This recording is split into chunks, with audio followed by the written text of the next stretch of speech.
El conflicto es la existencia de tendencias contradictorias entre individuos o grupos de personas. El conflicto forma parte de la vida, sin embargo, en determinadas condiciones puede conducir a la violencia, incluyendo contextos como la escuela, en los que por su naturaleza educativa resulta más sorprendente su existencia. Para mejorar la convivencia educativa y prevenir la violencia, es preciso aprender a resolver conflictos usando nuestras habilidades de comunicación y negociación. La violencia. Es conveniente empezar por diferenciar la violencia reactiva y la violencia instrumental.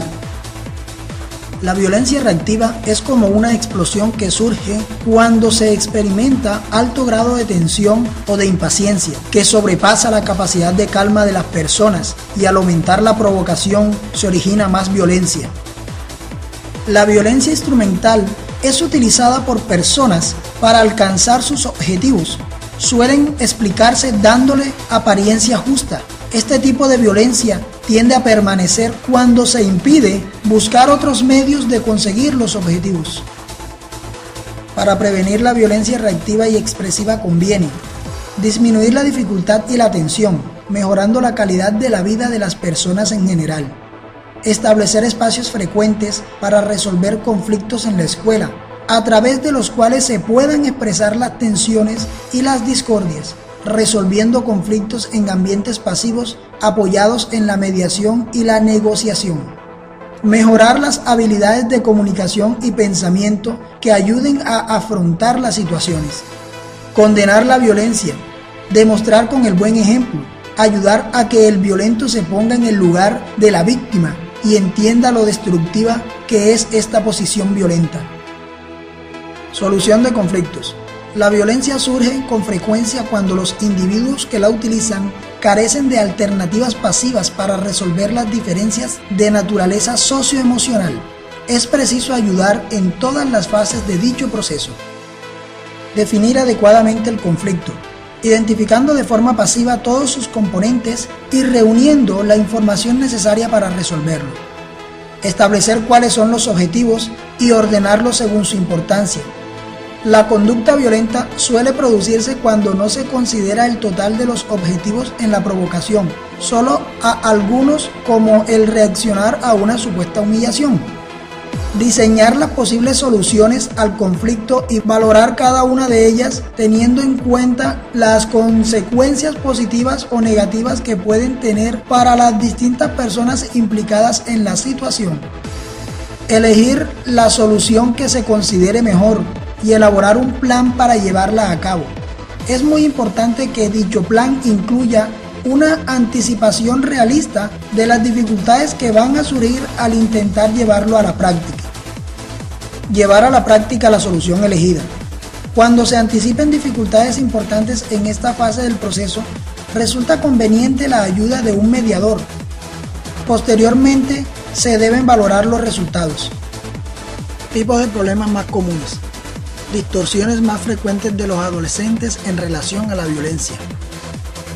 La visión del túnel, o tendencia a ver o recordar solamente un aspecto de la realidad excluyendo el resto, concentrándose en un detalle de la situación de forma exagerada o distorsionada.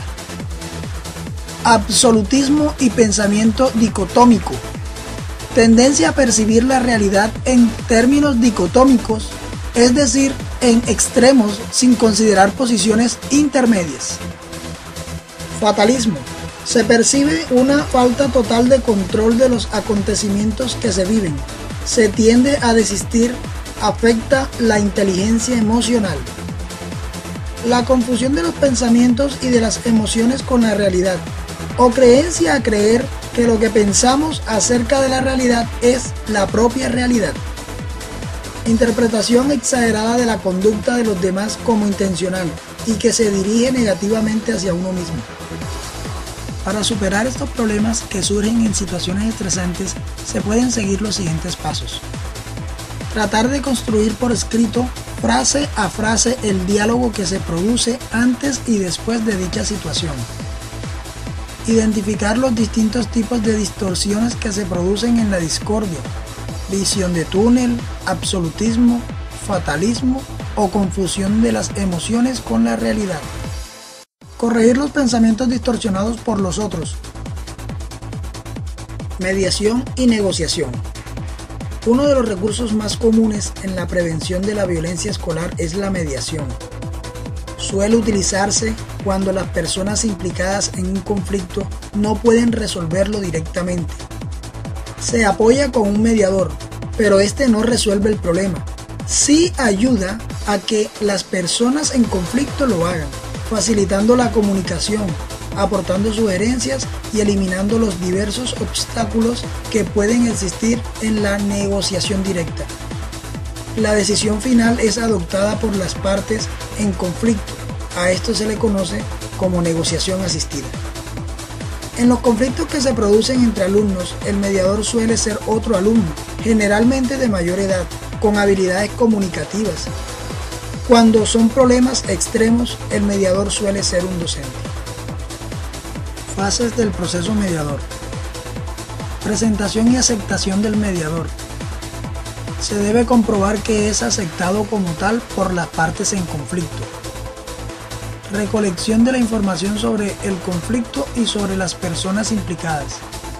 A través de conversaciones independientes con todas las partes afectadas, habiendo identificado los aspectos fundamentales desde las distintas perspectivas.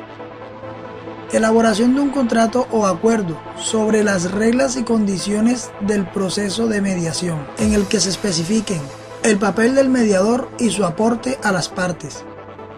Una lista de comportamientos durante el proceso, como escuchar, expresar opiniones, respetar los turnos, no interrumpir, no agredir, no amenazar. El procedimiento a seguir, dónde, cómo y cuándo se llevará a cabo. Reuniones conjuntas con las partes implicadas, cuidadosamente preparadas y se realizan cuando se tengan ciertas garantías. Habitualmente se recuerdan las condiciones del proceso de mediación. El objetivo de las reuniones conjuntas es favorecer la escucha mutua y para facilitar que puedan llegar a un acuerdo. Elaboración y aprobación del acuerdo. Se deberá especificar de forma realista qué hará cada parte, cuándo y cómo. El mediador ayuda a encontrar dicho acuerdo y a especificarlo de forma exacta, que las partes lo interpreten igual y que estén satisfechas. Negociación integradora. A este modelo de negociación y su aplicación en la escuela se conoce como yo gano, tú ganas. Para ponerlo en práctica, los negociadores pueden seguir las siguientes fases. Identificar necesidades e intereses, expresando lo que se quiere y por qué, de la forma más específica posible. Escuchar con cuidado lo que el otro quiere, cuáles son sus intereses y si no se entiende algo, pedirle que lo detalle. Lluvia de ideas sobre las posibles soluciones, pensando en todas las posibilidades sin criticarlas ni decidir todavía si son buenas o malas. Elegir la mejor solución, considerando cada idea en función de las ganancias en equipo. Presentar un plan de acción en el que se decida exactamente quién hará, qué hará y cuándo lo hará. Criterios objetivos para valorar la solución de un conflicto. Finalmente, para valorar los resultados obtenidos en conflictos sociales conviene tener en cuenta una serie de criterios objetivos como justicia. Para considerar si las soluciones son justas, suelen tenerse en cuenta la globalización de los resultados obtenidos y su relación con el respeto a las partes implicadas y a los intereses de la comunidad.